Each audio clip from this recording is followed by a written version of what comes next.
क्या ये principal of superposition follow करते हैं?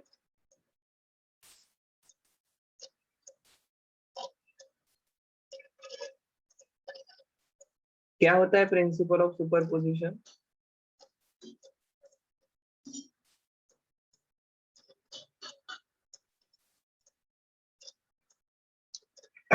कोई बता सकता है what is principle of superposition?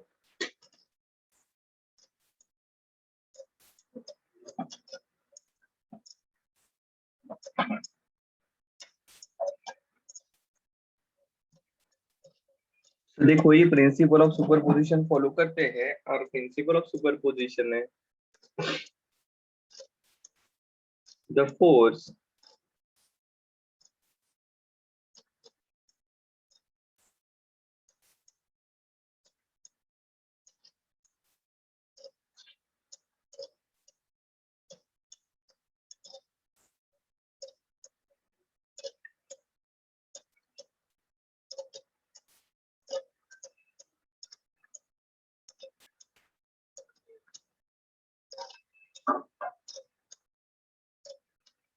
is independent of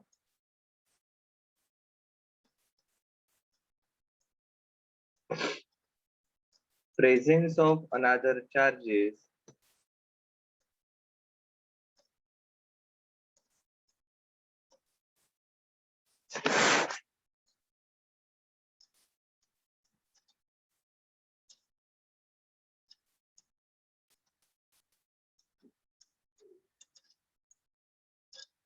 ठीक है।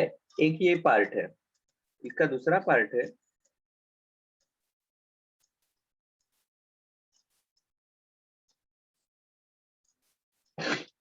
इसको मैं फर्स्ट पॉइंट चार्ज कहता हूँ।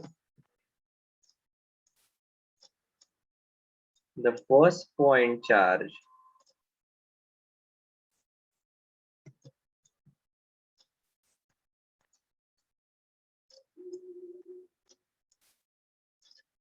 will experience total force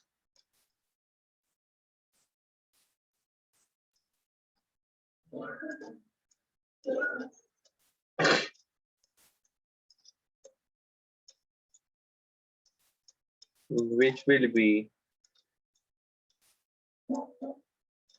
algebraic sum of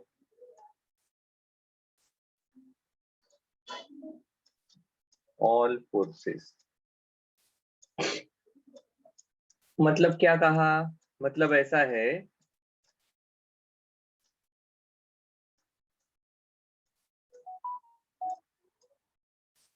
ये अगर कोई पॉइंट चार्ज है P, ठीक है, तो इसके ऊपर ये दूसरे कोई पॉइंट चार्ज के कारण फोर्स लगेगा। हाँ सर, बिल्कुल लगेगा। ठीक है, अब ये लाइक चार्जेस है तो ये फोर्स इस प्रकार से रिपल्सिव रहेगा। अब अगर कोई तीसरा चार्ज आता है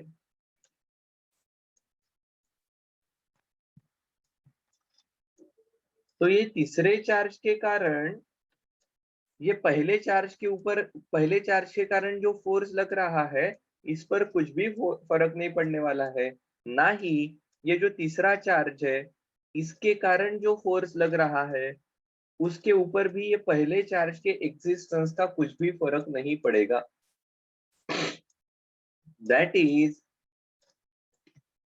the force on P because of Q1 is independent of existence of Q2 and the force on P because of Q2 is independent of existence of Q1। एक दूसरे के एग्जिस्टेंस का कुछ भी फर्क नहीं पड़ने वाला है। हाँ, P क्या करेगा?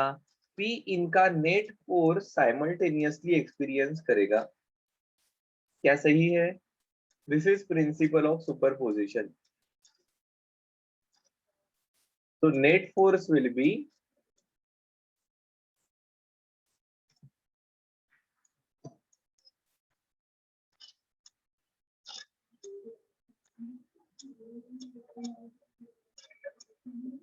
F1 plus F2। क्या सही है? और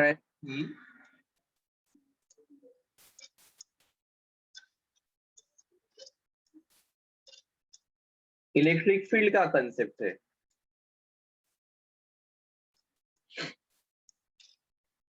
सो देखो, इलेक्ट्रिक फील्ड कैसे पिक्चर में आई।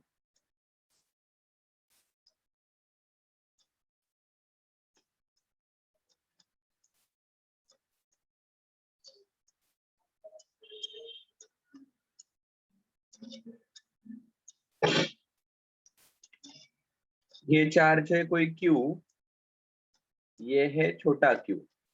अब देखो,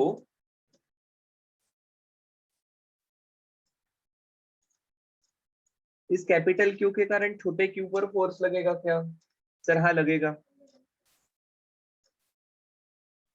ये इस प्रकार से फोर्स रहेगा, ठीक है। क्या कोई और चार्ज, तो बेसिकली ये क्यू चार्ज यहाँ पर फोर्स एक्सपीरियंस करता है। हाँ सर बिल्कुल सही है।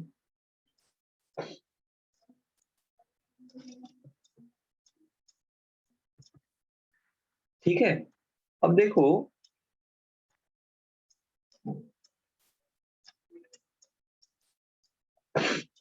ये क्यू चार्ज यहाँ गया तो सर यहाँ पर कुछ अलग फोर्स एक्सपीरियंस करेगा। सो बेसिकली इसके नियर बाय रीजन में, ये कैपिटल क्यू चार्ज के जिसको आप सोर्स चार्ज कहते हो, इसके नियर बाय रीजन में ये हमारा छोटा क्यू फोर्स एक्सपीरियंस करता है। ठीक है, हाँ सर बिल्कुल पक्का है कि इस कैपिटल क्यू के नियर बाय रीजन में छोटा क्यू फोर्स एक्सपीरियंस करेगा। अब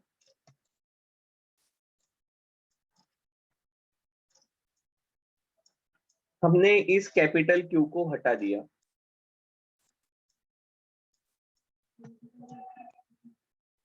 ठीक है, यहाँ पर हमने कैपिटल क्यू हटा दिया। अब अगर हम कैपिटल क्यू को हटाते हैं तो ऐसा क्या होता है जिसके कारण ये क्यू पर लगने वाला फोर्स गायब हो जाता है, या ऐसी क्या चीज है जिसके कारण ये छोटे क्यू पर फोर्स लग रहा है। तो हम यहाँ पर एक्सप्लेनेशन के लिए कहते हैं कि ये हर कोई इस प्रकार का कैपिटल क्यू चार्ज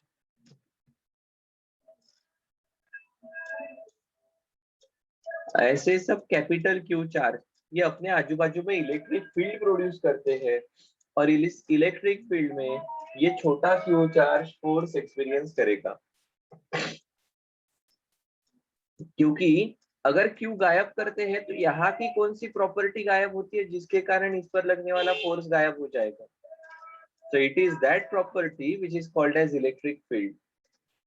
और इलेक्ट्रिक फील्ड को फिर आप डिफाइन करते हो, electric field is nothing but force experience by unit positive charge. ठीक है, एक्सक्यूज मी। तो यूनिट पॉजिटिव चार्ज मतलब यहाँ का चार्ज क्यू रहा, इस चार्ज को +1 कहा।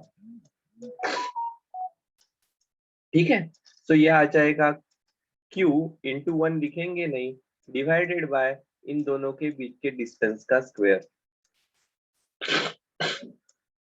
इन other words E equal to F/Q। सही है क्या? ये हमारी इलेक्ट्रिक फील्ड है।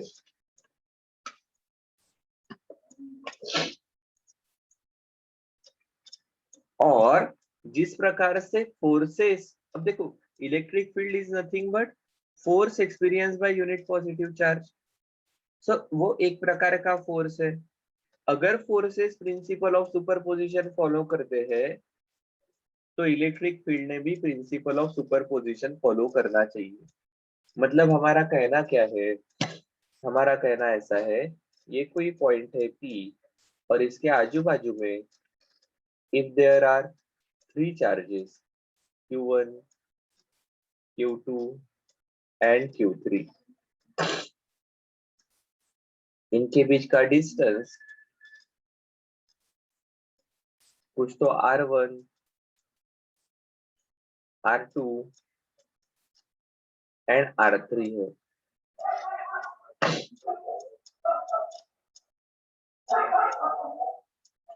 सो इस P पर जो नेट इलेक्ट्रिक फील्ड प्रोड्यूस होगी, it will be because of Q1।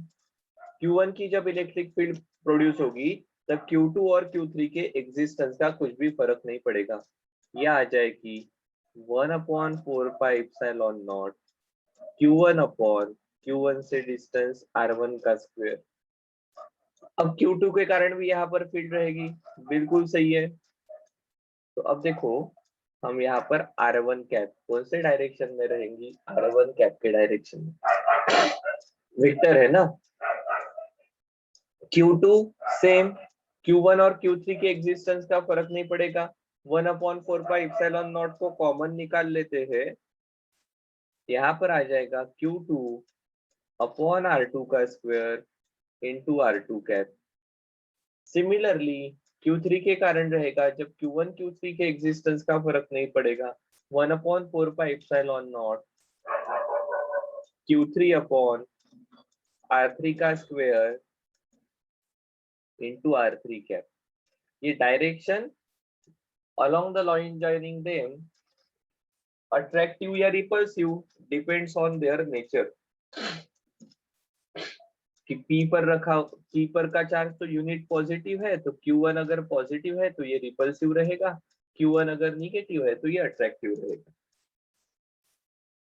So this is principle of superposition.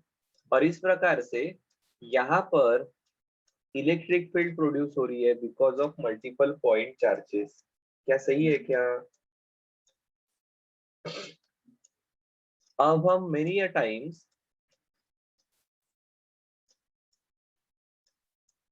if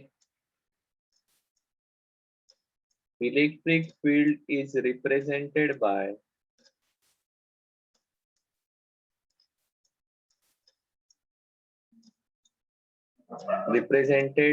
pictorially, picture के फॉर्म में, then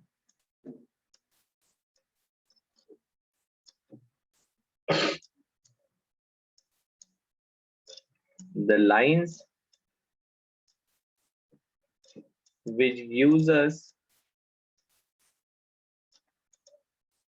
information about electric field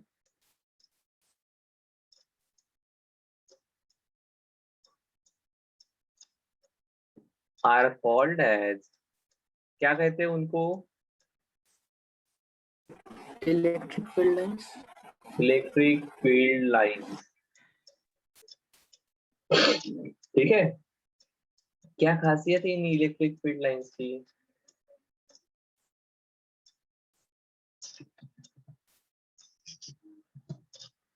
कौन बताएगा एक एक प्रॉपर्टी, इलेक्ट्रिक फील्ड लाइन की खासियत, इलेक्ट्रिक फील्ड लाइन की प्रॉपर्टीज?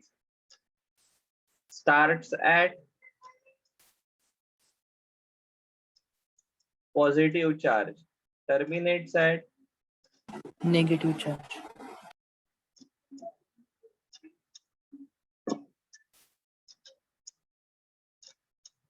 ठीक है। किस प्रकार की डायरेक्शन रहेगी?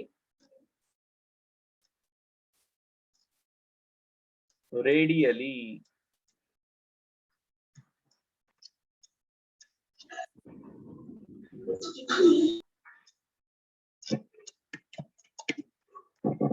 Radially outwards and inwards respectively। तो अगर पॉजिटिव चार्ज है तो वहां से दूर जाने वाली, एंड अगर निगेटिव चार्ज है तो उसके पास आकर टर्मिनेट होने वाली लाइंस रहेगी।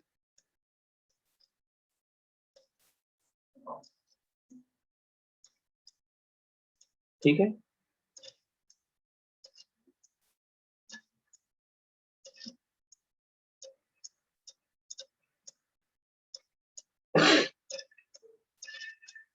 फिर हमारे पास नेक्स्ट पॉइंट है the degree of closeness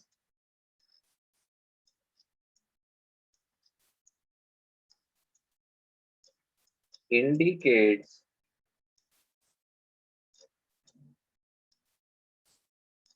strength of electric field at that point. अगर लाइंस ज्यादा क्लोज तो उस पॉइंट पे उस रीजन पर स्ट्रेंथ ज्यादा रहेगी। अगर लाइंस दूर है तो वहां पर लाइंस दूर दूर है तो वहां पर स्ट्रेंथ कम रहेगी। और चौथा पॉइंट क्या है?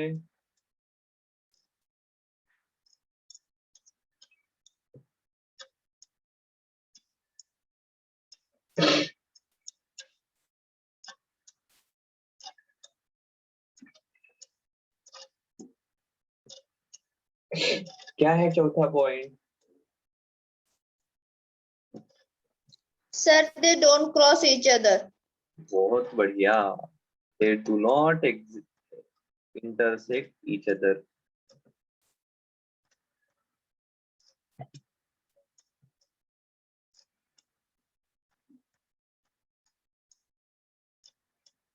ठीक है।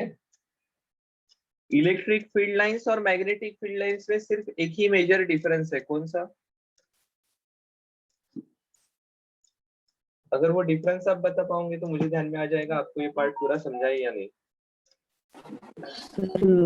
Magnetic field line intersect magnetic field lines sir वो क्लोज लूप फॉर्म करते हैं ना, मैग्नेटिक फील्ड और हाँ, इलेक्ट्रिक फील्ड को भी फॉर्म नहीं नहीं नहीं करते। नहीं, देखो इंटरसेक्ट तो दोनों भी नहीं करते हैं। Magnetic field lines forms a closed end continuous loop while electric field lines इस प्रकार से closed end continuous loop form नहीं करती है। क्या सही है? ये एक मेजर डिफरेंस है, बाकी दोनों की प्रॉपर्टीज बिल्कुल सेम है। ठीक है, चलो। सो देखो, जैसे इलेक्ट्रिक फील्ड के बारे में आपने सुपरपोजिशन किया है वैसे आप फोर्स के लिए भी कर ही सकते हो। अब इसका मेजर सिग्निफिकेंस क्या है इलेक्ट्रिक फील्ड का, वो थोड़ा सा ध्यान में लेते हैं और फिर आगे जाएंगे। सो देखो, इलेक्ट्रिक फील्ड कहाँ रहेगी?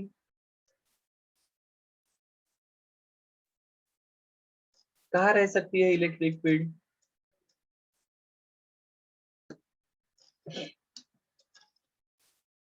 कौन बताएगा इलेक्ट्रिक फील्ड कहाँ रहेगी?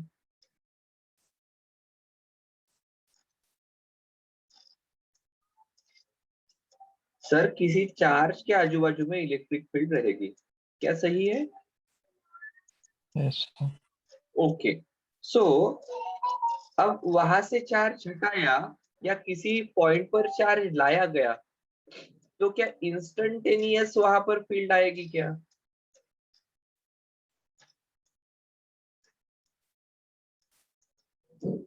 तो हमारे रियल लाइफ में जिस टाइम ड्यूरेशन के बारे में हम बात करते हैं वो टाइम ड्यूरेशन काफी ज्यादा है। इसका कारण we may have not encounter the time duration और the process of forming electric field. क्या कहा? हमारे रियल लाइफ में जिस टाइम ड्यूरेशन में हम बात करते हैं तो इलेक्ट्रिक चार्ज के आजू बाजू में इलेक्ट्रिक फील्ड ये तुरंत जनरेट हो जाती है। ठीक है, वो तुरंत जनरेट हो जाती है। इसके कारण हमने ये कभी एनकाउंटर नहीं किया होगा कि सिर्फ चार्ज है और इलेक्ट्रिक फील्ड नहीं है, क्योंकि वो माइक्रोसेकंड में ही तैयार हो जाती है। बट ऑन माइक्रोस्कोपिक लेवल या ऐसे छोटे लेवल पर इलेक्ट्रिक फील्ड तैयार होने के लिए कुछ सिग्निफिकेंट समय लेती है। Typically if the particle is moving very fast. ठीक है, तो इससे क्या होगा? इससे वो इलेक्ट्रिक फील्ड तैयार होने में जो थोड़ा सा समय लग रहा है, मतलब पहले इलेक्ट्रिक फील्ड नहीं थी, अभी इलेक्ट्रिक फील्ड आई, ठीक है। अब whenever there is change in electric field, it is associated with change in magnetic field, and this is principle of electromagnetic waves. इसलिए उस लेवल पर ये इलेक्ट्रिक फील्ड का कंसेप्ट ये बहुत बहुत इंपॉर्टेंट है। आया क्या ध्यान में? तो देखो हमने क्या कहा अभी हमने,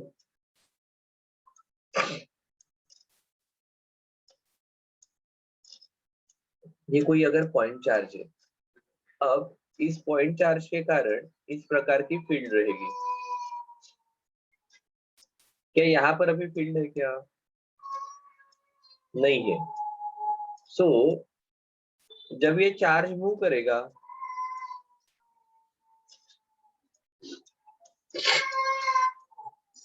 जब ये चार्ज मूव करेगा तब यहाँ पर फील्ड आएगी, ठीक है, और इसके साथ एसोसिएटेड फील्ड चेंज होगी।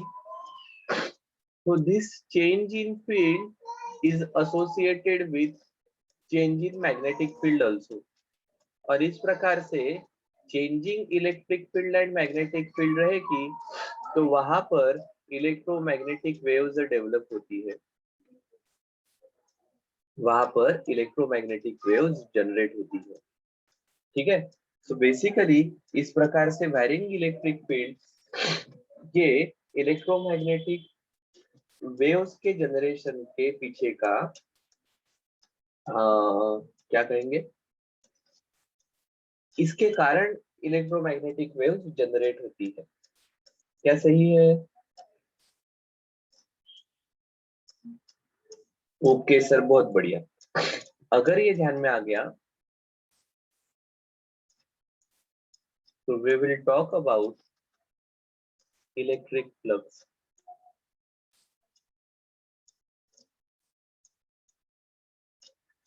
फाई क्या होता है electric flux? Sir, the electric field line passing through the given area. The electric field lines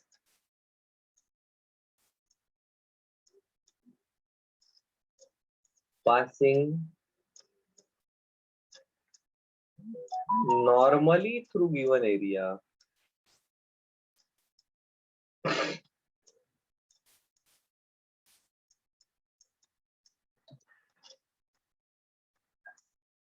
is electric flux,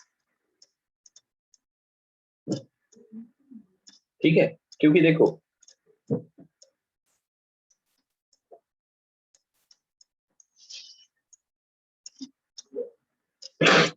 अगर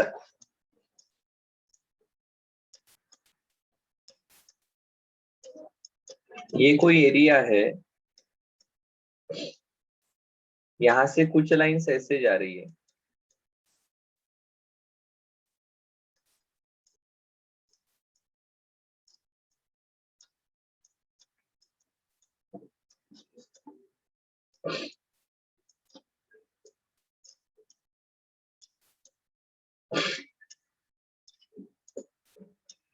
कितनी लाइंस जा रही है इस एरिया के थ्रू? 6। तो यहां से कुछ इतने डिस्टेंस पर ये पी पॉइंट है। अब बिल्कुल सेम मैं दूसरी डायग्राम में निकालता हूँ।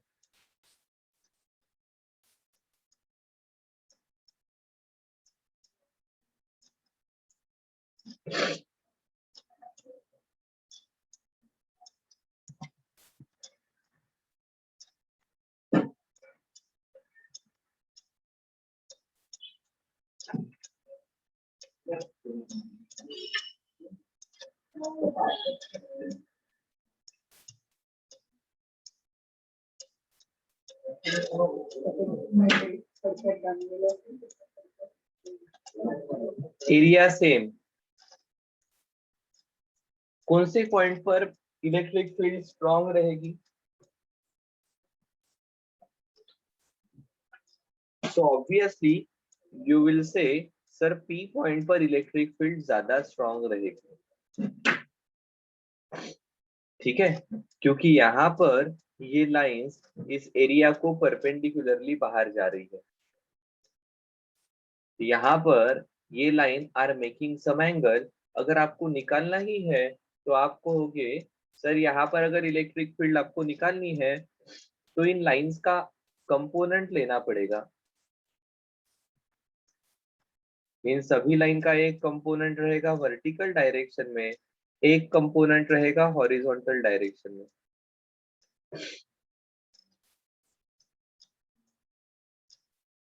ठीक है, और ये हॉरिजॉन्टल डायरेक्शन का कंपोनेंट फील्ड देने वाली है यहाँ पर। तो ऑब्वियसली जो कुछ भी लाइंस यहाँ से जा रही है इनका कुछ ना कुछ पार्ट, मतलब यहाँ पर जो इलेक्ट्रिक फील्ड है इसका कुछ ना कुछ कंपोनेंट अपवर्ड डायरेक्शन में है, इसलिए हॉरिजॉन्टल डायरेक्शन में बचा हुआ कंपोनेंट रहेगा, स्ट्रेंथ कम रहेगी। यहाँ पर वर्टिकल डायरेक्शन में कोई भी कंपोनेंट नहीं है, तो जो कुछ भी फील्ड रहेगी हॉरिजॉन्टल डायरेक्शन में रहेगी, स्ट्रॉन्ग रहेगी। आया क्या ध्यान में? यस। देखो ऐसा हम क्यों कह रहे हैं, इसके पीछे का आपको ओरिजिन समझना पड़ेगा। इलेक्ट्रिक फील्ड लाइंस तैयार कैसी हुई? तो अगर ये चार्ज क्यू है तो हम कह रहे थे, देखो यहाँ पर जो पॉइंट रहेगा ना उसके ऊपर इस प्रकार का फोर्स लगेगा।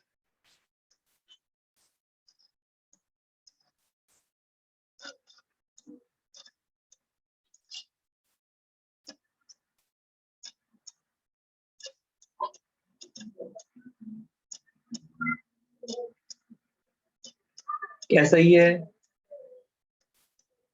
थोड़े दूर गए तो ये फोर्स थोड़ा सा कम हो जाएगा। क्या सही है?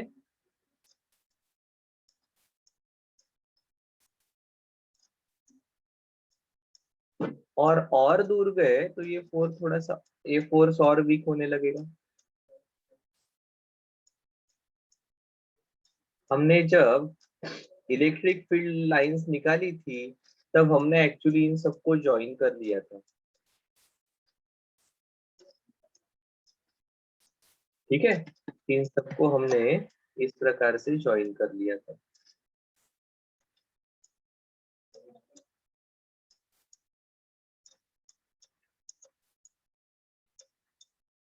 सही है।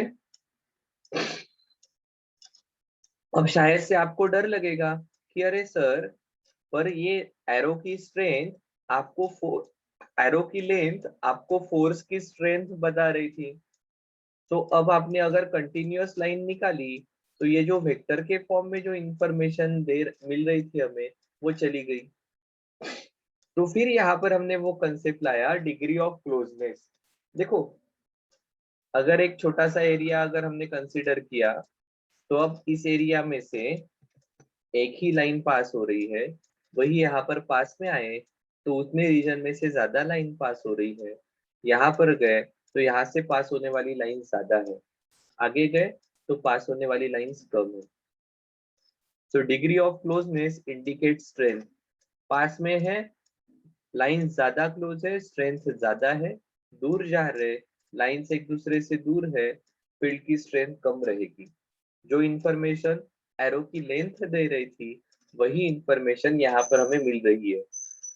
तो हमारा कोई भी without loss of any information हम पिक्टोरियली इस प्रकार से इलेक्ट्रिक फील्ड लाइंस को यूज कर सकते थे, ऐसा हमने कहा है। तो बेसिकली सर ये सब क्यों बता रहे हो? So basically electric field lines का ओरिजिन बैकग्राउंड में ये इस प्रकार से उस पॉइंट पर कितना इलेक्ट्रिक फोर्स एक्ट होगा, इलेक्ट्रिक फील्ड कितनी रहेगी, इसके बारे में इंफॉर्मेशन देने वाली लाइंस थी, ठीक है। यहाँ पर हम वही तो कह रहे हैं, उस पॉइंट पर कितनी इलेक्ट्रिक फील्ड है उसके बारे में इंफॉर्मेशन देने वाली लाइन है। Electric field being a vector quantity, unit positive charge पर एक्ट होने वाला फोर्स, उसको हम इस प्रकार से कंपोनेंट में ब्रेक कर सकते हैं। क्या आया क्या ध्यान में? ये जो कनेक्शन है वो ध्यान में आ रहा है क्या आपको?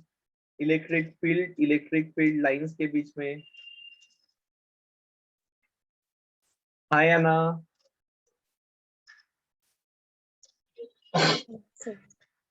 ठीक है।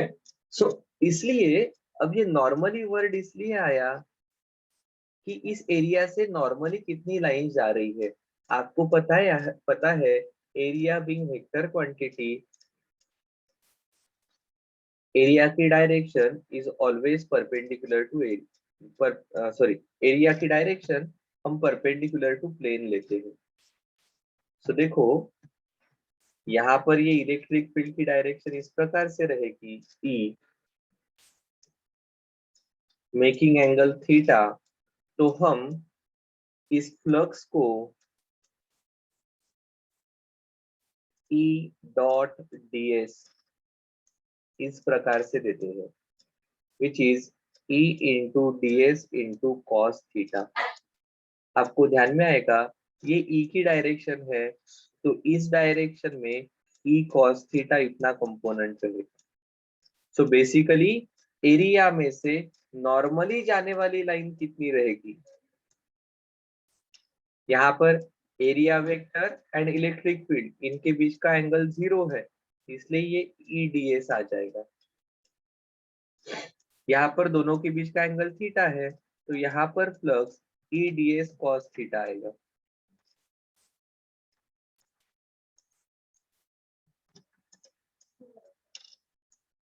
क्या सही है?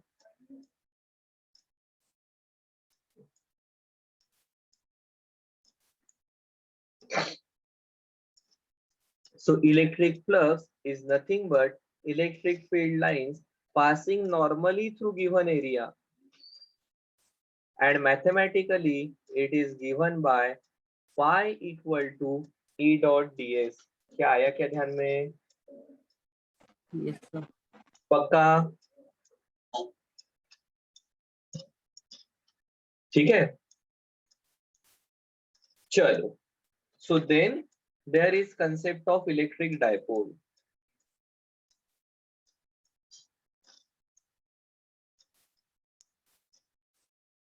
इलेक्ट्रिक डायपोल बड़ा आसान है। डाई मतलब क्या होता है?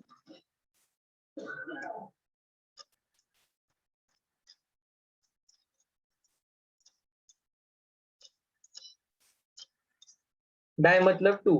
सो electric dipole is nothing but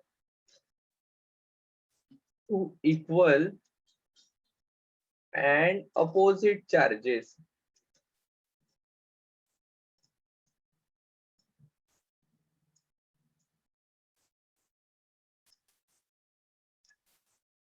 separated by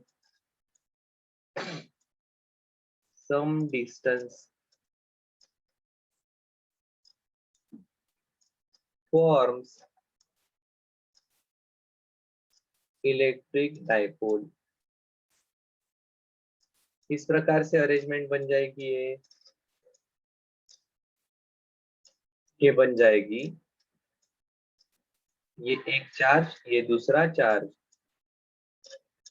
separated by some distance 2a,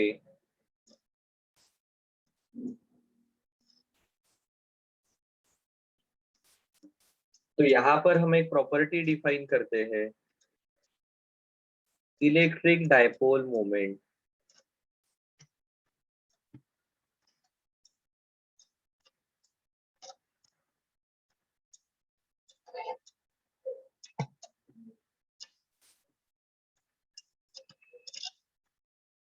P बार, ये क्या आएगा? This is Q into 2a। इसकी डायरेक्शन फिक्स है, कहां से कहां डायरेक्टेड रहती है इलेक्ट्रिक डायपोल मोमेंट? कहां से कहां? Sir negative charge toward positive charge. Negative charge to positive charge. ठीक है, it is directed from negative charge to positive charge, ध्यान में रखना। हाँ, ठीक है। ये इसका सेंटर जिसको अपन जनरली ओरिजिन मान रहे हैं, it is called as mid centre of dipole.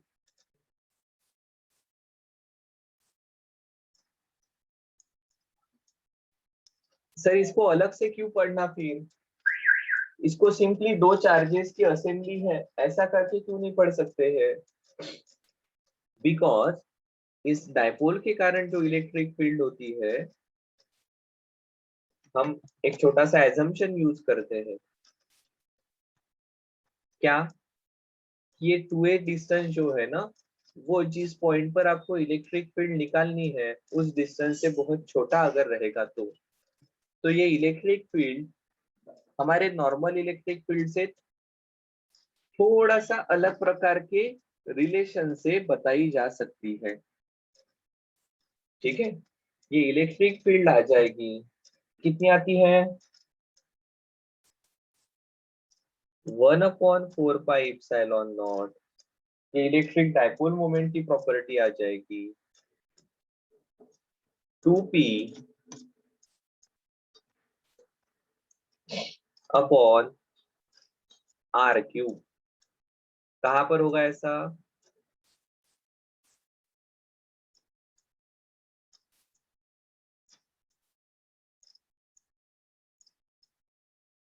Axis of dipole. कहां पर होगा? Axis of dipole. एंड वही इस ई बार की वैल्यू आ जाएगी 1/4πε0 माइनस ऑफ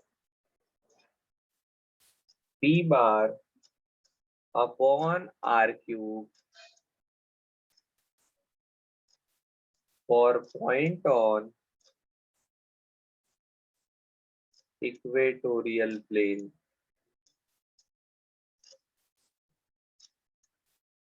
नॉर्मली हमारी electric field is inversely proportional to r²।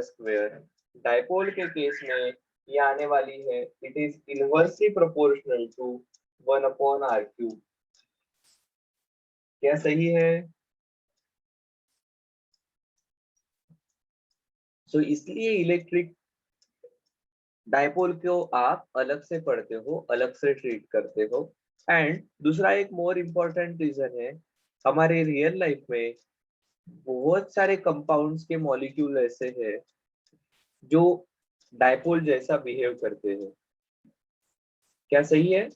उनको पोलर मॉलिक्यूल्स कहा जाता है, कि जहां पर जस्ट दो सेपरेट चार्ज के पोल्स है। इस प्रकार से हमारे ये इलेक्ट्रिक आयंस बिहेव करने वाले हैं। Is it clear?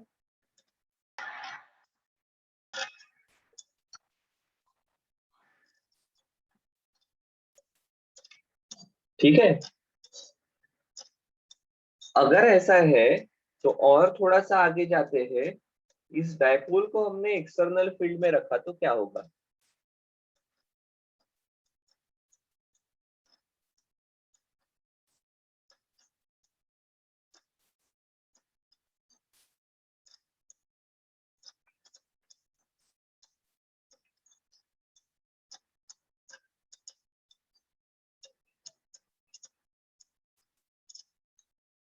When dipole is placed in external electric field, इस प्रकार से इलेक्ट्रिक फील्ड है।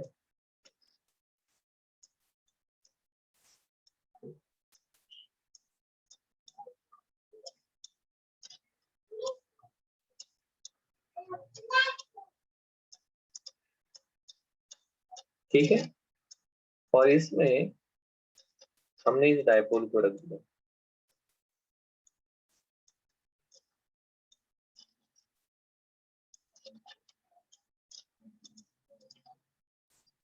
इलेक्ट्रिक फील्ड की डायरेक्शन है, this is -q, this is +q। मतलब ये हमारे इलेक्ट्रिक ये डायपोल की डायरेक्शन नेगेटिव टू पॉजिटिव, ये इलेक्ट्रिक फील्ड की डायरेक्शन, और इनके बीच में एंगल है थीटा।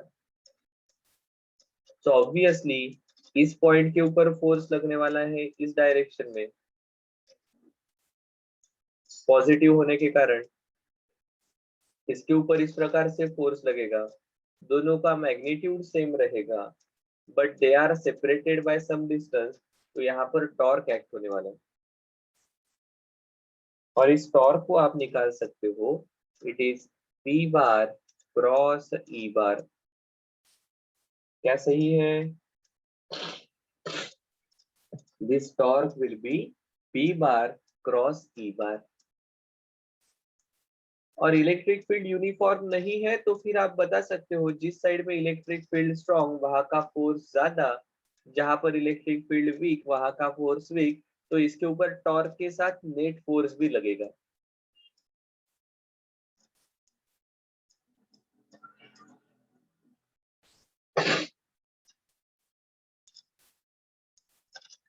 ऐसा होने वाला है यूनिफॉर्म इलेक्ट्रिक फील्ड में।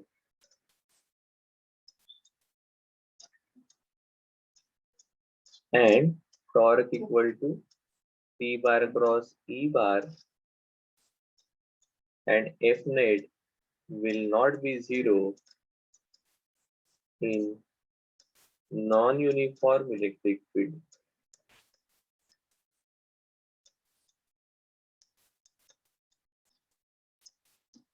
ठीक है। और एक छोटा सा पार्ट है जिसके बारे में बात कर लेते हैं, कंटिन्यूअस चार्ज डिस्ट्रीब्यूशन।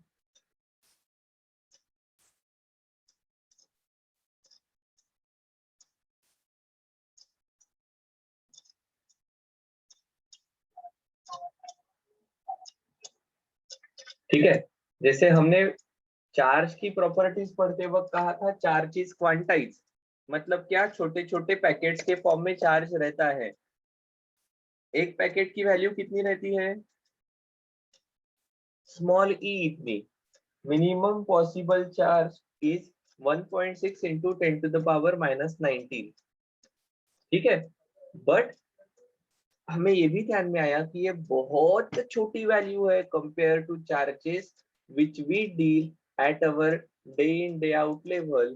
तो day in day out level पर बहुत ज्यादा चार्जेस रहते हैं, बहुत ज्यादा, एंड दैट्स व्हाई वो इतने ज्यादा होते हैं कि we can assume they are spread continuously. वो कंटिन्यूअसली स्प्रेड है ऐसा हम एज्यूम कर सकते हैं। और ऐसे केस में फिर हम यूज करते हैं lambda,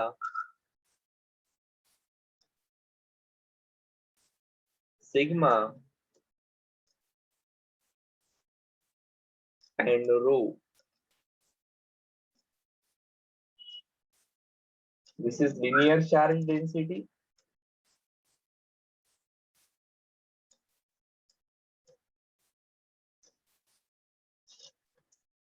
coulomb per meter. Sigma is surface charge density,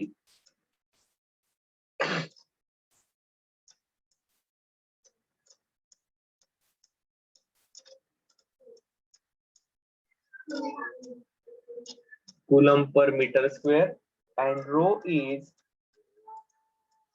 volume charge density.